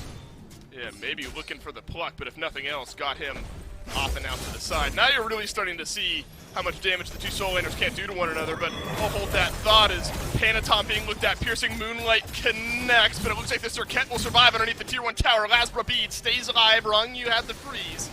And no kills here just yet. Oh, Grasp of Death. What a reaction from Lasbra, but he's caught in the vine. Wrong, you is going to chase him down. The Aegis is there. Julio collapses, and Shinto will grab the kill, and now Venenu trying to flex his muscles here just a little bit. He's alone on the back line. Shinto has to use the Aegis as well. Nice. You think Haddox is going to tower dive? You're damn right he is, and now Shinto falls as well. Lasbra for the Leviathans mid laner. That's a good trade. You want to get rid of Shinto every single step of the way. That's where the majority of the XP lead is coming from. Still, 2 levels left on his opposition from the grave. This is going to be a good opportunity now for Venenu to rotate back to mid, try and pick up a little bit more farm. You need this Chronos to be catching up. And he is right now 0-2 and 2. Shinto just has the extra couple of kills. Don't get me wrong, that's a nice little gap that he's built up there, but 1,700 gold that Venenu can now spend, and he spends it on a soul gem here, Mifflin. So Tahuti power boots into the soul gem. Venenu's looking for some burst. He is, but he's really slowing down the penetration in his build. When we saw Chronos in the SEC, which is generally the only competitor that we've seen in Season 8, it's kind of been a Sphere of Desolation in that slot. Occasionally we see Demonic Grip or Telkines picked up. It's still hard to tell what style of Chronos Venenu is really trying to bring here. Is it going to be ability focused, looking for burst, or is it going to be auto attack? He can still transfer it into either build. Man, Panatom has just been looked at consistently over the last couple of minutes. There's a good heat check on what Venenu can provide. Wrongy throws up the wall, and actually what I think saves his jungler there, because Venenu's stun and then detonates the earth beneath Panatom, deals about 2/3 of his HP. So Panatom will have to head on back to base. Fury now spawned. Another pluck from Jake, this time onto Wrongy. A little extra damage on the back end from Lasbra, but nothing that Wrongy can't shake off. Oracle secured by the bolts. Vine wall goes down on the backside. Jake separating 4 members of the Leviathans from the rest of the bolts. Fury not started yet. Great Instead, Leviathans are just going to wait for the lurking in the waters to time out, and that's a big ultimate Mifflin. That's now down as the fight might break out around this Fury. Rongyu blinks forward, Big separates wall. the entire team. Fantastic ult. Oh, Wrongu survives. Are you kidding me here? The shell, just make sure of it, and then it's a stun over on Nuh-uh. Haddox, and Julio gets the kill. Shinto does as well. Barracuda going fishing, but instead of trying to get the kill just right now onto Wrongu, he's looking for who to dunk down on, and it is no one is the answer. That is a losing fight for Barracuda, unless he wants to try to make a miracle play, and he will not. So it's a 2 for none now, and the Leviathans, Myth, might feel confident enough, they do not, to go over towards that Fury, but it looks like the Bolts almost just baited themselves in a little bit. Look, Look, Dave, I gotta say it, man. I think I'm a wrong you fanboy because the mechanical prowess of that engagement was next to none. He moves in forward, finds the wall onto 2, and decides, okay, there's no way I can get my freeze animation off. It's gonna be a pluck from Jake or some sort of CC from anyone else. Any other Ymir on the planet throws out his second ability, throws out his third ability. Wrong you immediately goes to the ult to immune all the CC and then disengages immediately, doesn't use any of his other abilities, and kites the rest of the bolts forward, creating a fantastic team fight for his team, and now Gold Fury as well. Phenomenal play. And the fact that he didn't even die at the end of it is what really makes that nuts. Wrong you playing out of his mind here in game number 2. 0-1-5 on the Ymir, min-maxing about every moment of this game to the best of his abilities. We're going to get to see, I think, kind of the replay of that engage. Yeah, he throws up the wall and then immediately down into the CC immunity, Mifflin. And that just delays so much of the return damage. Then Haddix gets stunned down on the backside of that fight. Any moment of that is delayed even slightly from Wrong You, and he dies. My man has got 50 HP by the end of the engagement there. God bless, man. That is some of the best Ymir play I think you'll ever get the opportunity to see. And this is the guy who's playing Ymir on the world stage against this exact draft and drops the wall to confirm his team Fire Giant for 5. Wrong you. So comfortable on this pick. It's such a treat to get to watch him play it. And now the Leviathans are benefiting from a nearly 4,000 gold lead 20 minutes in, rapidly approaching what I like to call the sanguine 25 minutes. It's going to be pretty tough for the Bolts to come back here. Panatom engages onto Haddix here. Another good wall from Wrong You. Beads from Haddix. Dash away. Fearless saves his life this time. Oh, but Julio's here. Ultimate from the King Arthur connects it. Haddix slams down to earth. And right back into the graveyard he goes. Tough sledding now for the Bolt, especially right around this Pyromancer, right around the Fire Giant as well. I can't believe Panatom hasn't died yet with the amount of times I've said that he's gotten engaged upon. This Leviathans team, if when finding these individual fights, these small 1v1s, little opportunities that they can take, and then immediately to the objectives after. And they're doing such a good job controlling the space on the map, controlling the vision. Wrong You blinks forward, strips away Ben's bees, and nearly his life as well. What is that damage? What? What is the damage on the Venenu there? I blinked and I can't believe that he just ate all of that. My man could not even pop his ultimate. And he is 6 feet under while the Leviathans send 3 strong down the mid lane. Serket keeping checks on Barracuda on the left, Julio keeping checks on Lasbra on the right, and the mid lane tier 2 tower is going to go down. Man, all that off of a blink freeze as well, just picking their spots so the Leviathans winning out on every single engagement. That was a pick into Pyromancer, into rotate to mid, into a pick tier 1, tier 2 tower. Ben still dead for 10 seconds. The Leviathans, they've got their eyes on the prize. Fire Giant already down to 50%. Something, Leviathans finding individual moments, so on and so forth. Jake is not going to let this Fire Giant go quietly, though maybe he should. He's lurking in the waters now. He'll survive. But for how much longer? Julio there on the chase, and Julio will sure get the kill. Yarkor goes down to Haddix, though. The Bolts have found one on the backside of this fight, and Barracuda uses the Aegis, but in a sweeping slash, Julio sends Barracuda to the graveyard to the tune of a double kill. And now Panatom re-engages onto Lasbra. A desperate fight for the Bolts that does not work out. Triple kill for Julio on the King Arthur, and the Fire Giant awaits. The rookie making a name for himself in his first set in the SPL. Triple kill, 5-0-1 on the King Arthur. This guy is doing so much for his team here now. Haddix, the only one hovering around the Fire Giant. Really not that much of a deterrent. Seems like Julio is allowed to do just about anything that he wants. I want to see the Leviathans now go back to base, regroup, and run that back exactly. Force another fight on the Fire Giant. If that's how it's going to go, I mean, why not do it again? What do you want to see from the Bolts now? I mean, you are 6,000, 7,000 gold in the hole here. A Fire Giant certainly lurking over the horizon now. You're 7K gold, or 7K experience, excuse me, behind. You hope and pray that Venenu, I suppose, can make it to late game and pour out some of that Chronos damage. He's getting pretty close, only 2 more items away from full build on Chronos, and he will certainly be dealing immense damage. Any form of CC, a couple of auto attacks into a stun, should be able to finish up a kill for Ven. If Jake finds a pluck on a priority target, Ven should even just now at level 18 still be able to just nearly 100-0 just about anyone on the side of the Leviathan. So keep your eyes on the mid laner for the Bolts. He's the win con. Oh man, Jake gets walled off. A little bit of his health missing, but no full commit there from the Leviathans. Yeah, Venenu's got a tough hill to climb though. He's a full completed starter item behind. Shinto also has Tahuti, also has Soul Gem. Spear of Desolation though is the same, and then the tier 1 focus over there. So you're feeling like you're an entire item behind now if you're Venenu, and you literally are with the way that this game has gone. And Shinto, I think just a moment ago, showed us the amount of damage that this Persephone can do. 13,000, 3,000 higher than anyone else on the bolts. And then there's Julio, who stands on the shoulders of all else. He is 17,000 damage 23 minutes into this game on this King Arthur, a full 8k ahead of any single player on the Olympus bolts. This King Arthur is absolutely swinging Mifflin, and something that has to be respected. Seems to be outclassing his opponents here as the Fire Giant looked at now by the Leviathans. Bolts closing in. Barracuda's not here just yet. It's a pluck back from Jake, but Jake has been left alone. Yarkor swinging for the fences with his ultimate here. I don't think that executes Jake, but Jake sure to fall here shortly, and it's a killing spree for Shinto. Barracuda up high above the rest of this fight, but there's not really much of a spot for him to drop down into. The team is losing their health bars all over the place. Barracuda finds a backline. Oh my god, he evaporates under the damage from Shinto, who has now a double in this fight. Rongyu locks Lasbra right into place with the wall, and it's Venenu, the squishy 0-3, 0-4 Kronos, make it a 3-piece for Shinto. The Leviathans are rolling in week 1.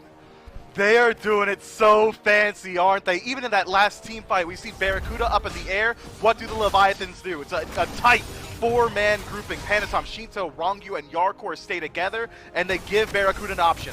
Either go land on Julio, who's bullying Ben, or you could land back here on a priority target. Land on a priority target, immediately get CC'd and lose your life. Land on Julio, do nothing. That's our Fed King Arthur. They are playing these team fights so incredibly well, but it's off to a bad start from the engage from the bolts. We saw Jake blink in, use his Sunder, pull Yarkor. Yarkor doesn't even use his beads, and then nothing happens after that besides Sobek losing his life. We need Jake to be a little bit more intelligent on when he's picking these fights. Julio player damage, just have to shout it out before it changes. 2-2, 2-2-2. Just have to shout that one out before he swings any more damage onto anyone else. He has extended his lead. It was, what, 8k above anyone else in the game, or on the bolts? Now 11k over anyone on the bolts. He did 3,000 more damage than anyone else was able to put out throughout the rest of that fight. Mifflin, you hate to call anything over before it's over, but this feels like Aggro would call a 99%er for the Leviathans. They like, as we mentioned, going into the late game, even in a slow start to the game, much less with an 11,000 gold lead. It seems like the bolts are praying for a miracle defense here. You got 5 strong with the 5 strong on Fire Giant with the Leviathans, some corn down the left-hand side of the map. You need something special here if you're the bolts. You need Ben to get back there if you want to defend this Phoenix. Just now starting his back on the right-hand side. Look, Leviathan's got free reign. Yeah, we need our middle laner to help us out here. The right side Phoenix, where did it go? A couple auto attacks later, and Yarkor decimates that big objective. Opted for the same build here in Game 2 that he did in Game 1, or very close to it at least, Deathbringer on the back end of the Wind Demon. So make no mistake, if Shinto's not doing the damage, Yarkor is absolutely right there to pick up the pieces. There's still a tier 2 tower over on the right-hand side. Mifflin, I think Leviathans, though, kind of have free reign, though, on how they want to end this game. Yeah, 12,000 gold in the lead. They could pick up Pyromancer if they really felt like it. It wouldn't really amount to much for them, as they are all kind of around full build, maybe moving in towards their true 6th item if they're starting to approach that point where they can start to sell those boots. It looks like it is going to be a slight right-hand grouping, maybe a split push from the Leviathans. But the Bolt's defense potential is looking a little bit shaky. Most defenses, when you have an unorthodox mid laner, a non-standard mage, is going to be a little bit harder to perform on Ben, not bringing that same level of AoE that something like a Poseidon or a Ra or even a Raijin would be able to bring instead. It's all single target damage. Someone needs to set up for Ben. He's got the damage output with his Spear of Desolation, now Bumba's Hammer as well. He should be able to blow anyone up, but he hasn't really had the CC opportunities to move himself in.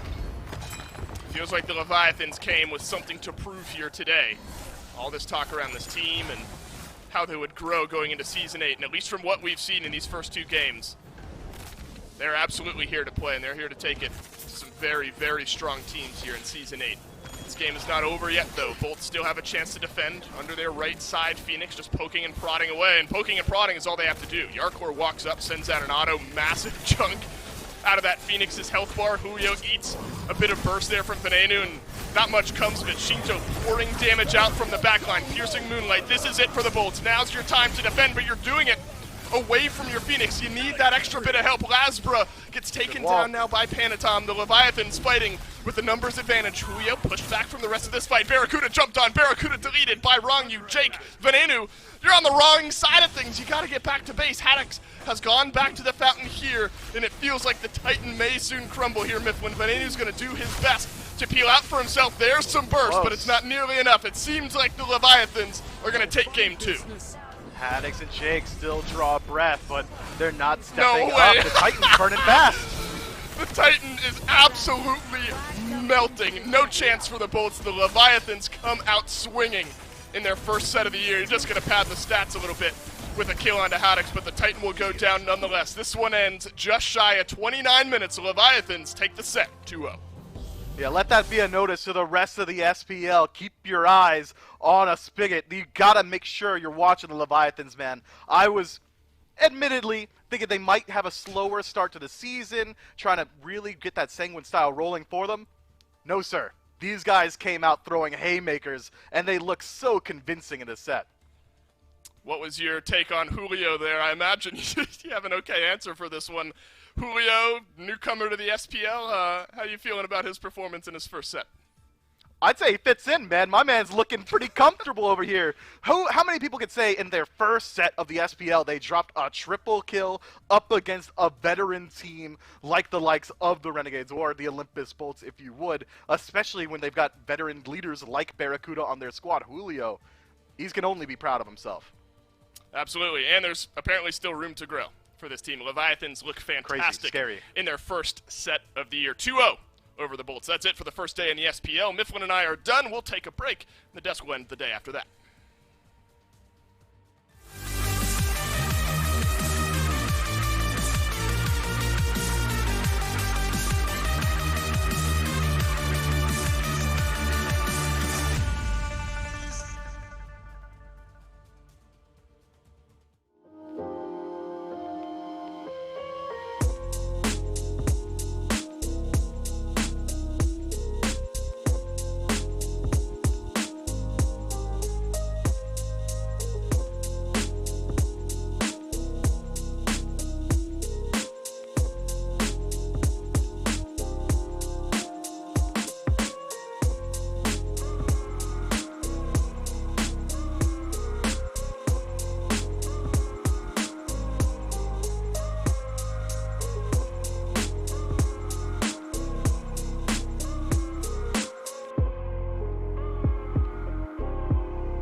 Welcome back to the SPL. The Leviathans are really, really good. But before we can start breaking all of that down, I want to give you a quick reminder that Insight Apparel are the official merch provider of the SPL. That's shop.smiteproleague.com. I imagine you want to go get some Leviathans merch after what we just saw happen. So get on over there, pick that up, and then hopefully one day maybe dressing like Julio will make you as good as Julio. Who knows?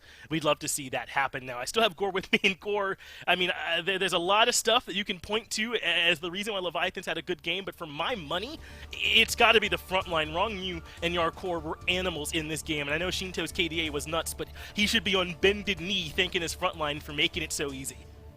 Yeah, I mean, Rongyu, like, there were so many times, like, I think I said it at one point, we were watching it, and I'll admit, even I forgot about it, but the Ymir plus Persephone combo for the Leviathans was strong last year, and guess what? It's still pretty strong this year. Not just, hey, I'm going to wall you off, whether it is something like that to block the team away and find some good peel for the team, or a lot of the times you'd see it come through, and then Persephone will flying right in because now you have a massive target that is perfect for you to make sure that you're not going to be able to miss it. It locks them down, and it makes the team fight that much easier. I think I was laughing about it as well because not only did Julio and Rongyu have such a phenomenal game, like Julio, like you said, shop.smiteproleague.com, right? You go, you get a jersey because he got a triple kill here in his debut set in the SPL. Like, you absolutely want to rock what he did. But they did such a good job that they not only kept themselves safe, they kept Shinto pretty safe up there, but Panatom is the one that I want to look at because Homie should have died 30 times throughout that entire game. There were so many times where he was getting assaulted, where people were trying to kill him, where they were chasing him down, where all of the damage was dumped onto a Circuit.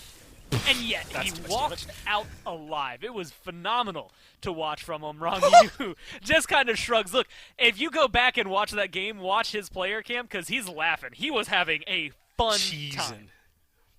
Listen, I'm sure that you're very right about how well Panatom played, Gore. I'm going to leave that to you, though, because only things I can speak of are Julio and Rongyu and how they were absolutely lights out in this performance. So I'm just going to trust you to make sure you fill in the rest of those blanks. 27,000 damage. Yeah, it's absurd. Also, the most damage taken and the most damage mitigated. Yeah, legitimately absurd what Julio was able to do for this team this game. When it seemed like kills were getting away, he hunted them down, cleaned them up. He initiated, set up for the team, was drawing a lot of the attention so that the rest of his team could get away.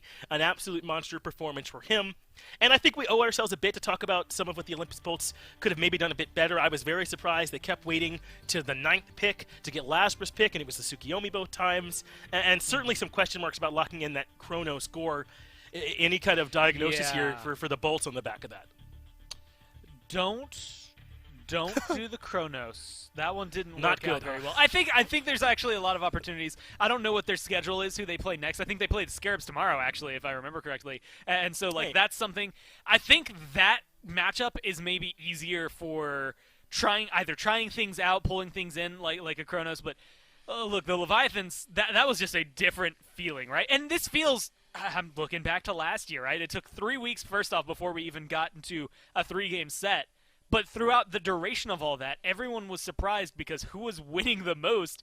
It was the Leviathans. Everyone was like, man, I don't even know if this team belongs in the Pro League. And, of course, for some reason this year, I had to put doubt on them in my mind coming into this year. Just a couple of swaps didn't seem to slow them down at all. I mean, they are hitting just as hard as I would have remembered. So I think this is a team that is going to be difficult, not just for the Bolts, I think for the league right now to try and take on. I mean, you go back, you rewind it, see what the Titans were doing. I think that the Leviathans could very feasibly have done the same thing they just did to the Bolts to the Titans here just after what we've seen today.